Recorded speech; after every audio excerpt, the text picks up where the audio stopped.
Hello, and welcome back to Introduction to Genetics and Evolution. In the first video, we talked about why evolution by natural selection was mathematically inevitable. There was no way to avoid having evolution by natural selection if certain very simple conditions were met. We also talked about one famous example of evolution by natural selection, that of color change in the peppered moth in Great Britain and other parts of the world. Now, it may surprise you to learn after seeing that video that in many parts of the world, people don't believe in the truth of evolution. Let's talk a little bit about some of the historical challenges there and some of the issues that people are facing, particularly in the United States. Now, one of the most famous examples of opposition to evolution is the Scopes monkey trial from the 1920s.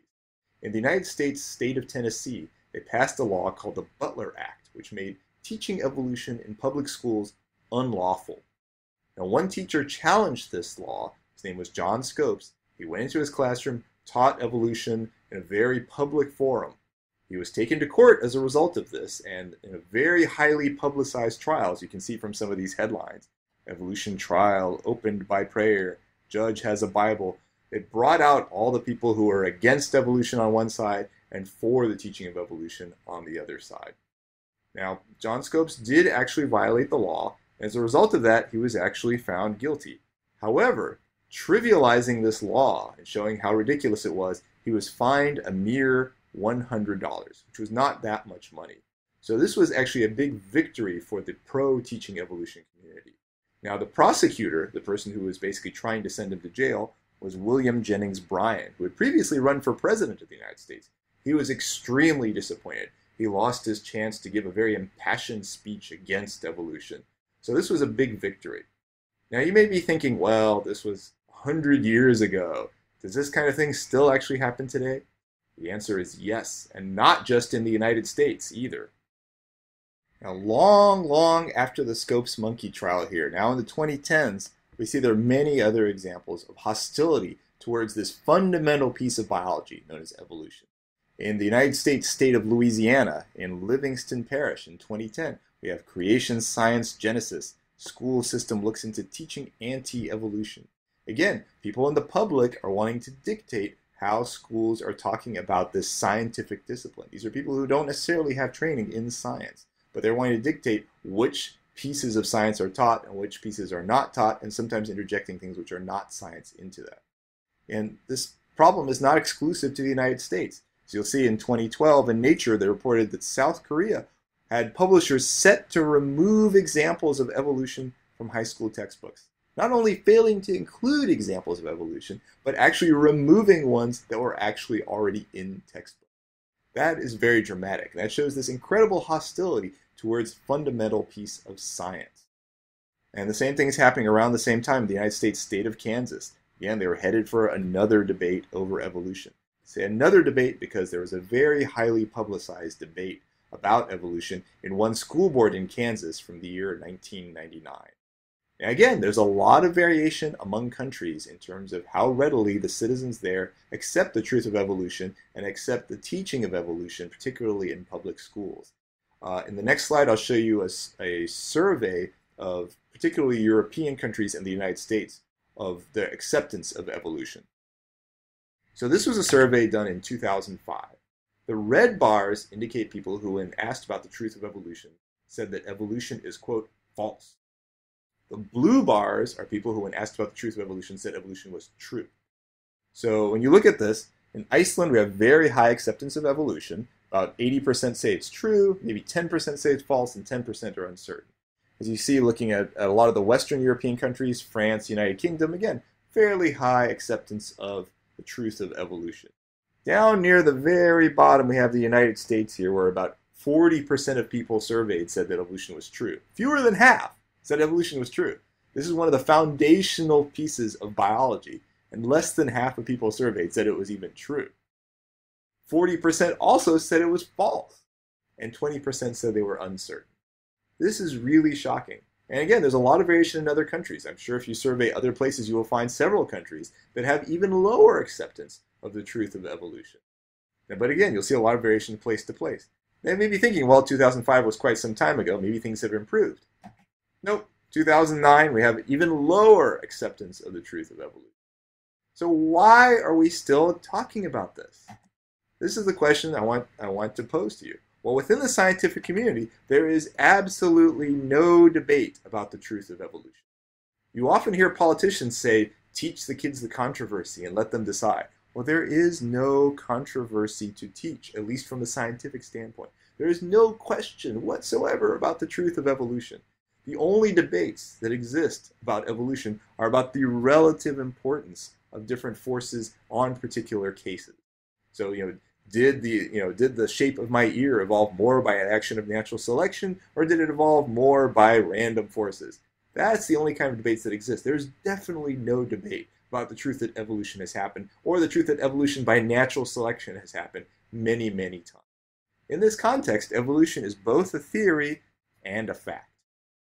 Now, this may sound confusing because people sometimes use the word theory very loosely, and it's not the way they use it in a scientific setting.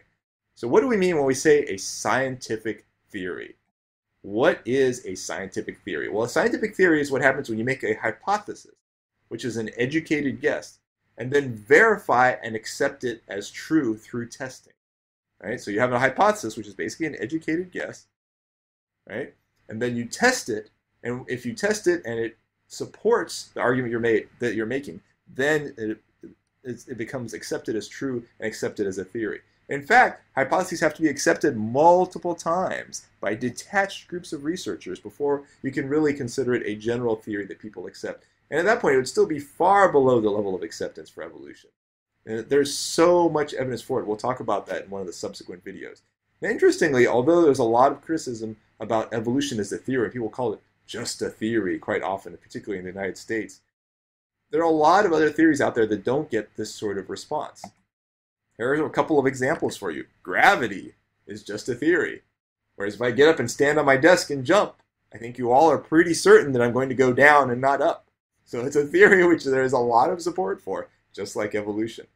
Atoms, up until recently, nobody had seen them, but we still had the atomic theory, and you've seen what's happened from it. You go back far enough in time, germs, before people could actually see them, were a theory, right? That, people could argue the reason this person is getting sick is because of witchcraft, rather than saying that there's microorganisms that are transmitted from sick people through their breathing and their sneezes to other people. So there's, again, this idea that because it's a theory, it's not been proven yet. But in fact, evolution has been proven multiple times by detached groups of researchers. Now, part of the resistance comes from this appearance of design. That when you look at the world around us, things seem amazingly well suited to the environment that they're in. Here's an excerpt from Jerry Coyne's book, Why Evolution is True, which is recommended for this class. Species seem intricately and almost perfectly designed for living their lives. That's Jerry Coyne, by the way, over there. This appearance of design is what makes people think, okay, this can't be from something impersonal like evolution by natural selection, but there has to be something guiding it.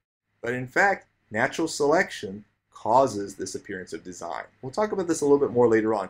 I encourage you, by the way, in the meantime, to look at this video on YouTube. This video shows the example of the Lampsilus mussel. This is this right here. If you look at this right here, next to the Lampsilus mussel, that is not a fish. That is actually part of the Lampsilus mussel. That is a lure that sticks out from it, and the mussel waves it around to draw in other fish. When other fish come, it spits out its young into their gills, and they clamp onto their gills and develop inside the fish. So this is something that seems amazing when you see it, but it's something that happened as a result of natural selection. Now you may be wondering, why am I pushing this so hard? Why does it matter? How does studying evolution help humanity? This is the question I want to pose to you. Now let me start this section by talking briefly about one medical application. We'll come back to this topic for an entire lecture later on in the semester. So one medical application where we can see the action of evolution by natural selection is in what's happened with antibiotic resistance. Back in the 1920s, penicillin was discovered to be an antibiotic chemical. That basically, by taking penicillin, you could prevent infections from staph bacteria.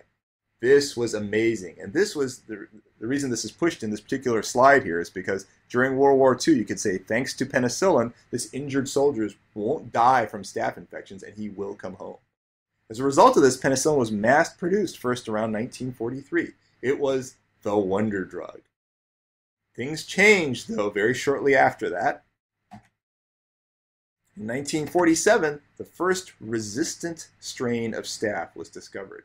That even when penicillin was applied to the patient, the staph bacteria did not die. This was cause for some concern. That concern became much greater very shortly after that. By 1950, 40% of staph isolates were resistant to penicillin. 40%, that's almost half the time. It didn't matter if you took penicillin or not. By 1960, 80% of staph isolates were resistant to penicillin. So you may be thinking to yourself, when was the last time you had penicillin? Not any antibiotic, but penicillin in particular. There's a high probability that most of you watching this have not had it in the recent past. The reason is because nearly all staph bacteria isolates out there are resistant to penicillin. How did this happen? Well, this happened because of the very basic evolutionary principle of evolution by natural selection. In the original population of staph bacteria, you had these blue ones. They weren't actually blue. I just did this for the picture. You had these blue ones which were susceptible to penicillin. That when penicillin was applied, they died. You had a very small fraction of red ones which were actually resistant to penicillin. So when the antibiotic was applied, tons of people all over the world were taking it. Sometimes when they didn't need to take it, there was no competition for the resistant strain. All the blue ones were killed off. The red ones there by itself, it was able to spread. And what's happened? This is more like what the population of staph bacteria looks like in the world today. Virtually all the strains out there are resistant to penicillin. The reason for this, and the lesson to be learned here, is that antibiotics were, and very often are, still overprescribed. By taking antibiotics when you don't need them, you actually make the population of staph in the world more resistant. And that makes it harder for the people who actually do need the antibiotics. So it's very important to only take antibiotics when you really need them. Don't take them as a precautionary thing. It's very bad. There's another problem from antibiotics that I want to introduce briefly, and this also has to do with evolution. Humans have co-evolved with many bacteria. We actually have bacteria that synthesize our vitamin K. This is an essential vitamin for us, and bacteria within our bodies synthesize this.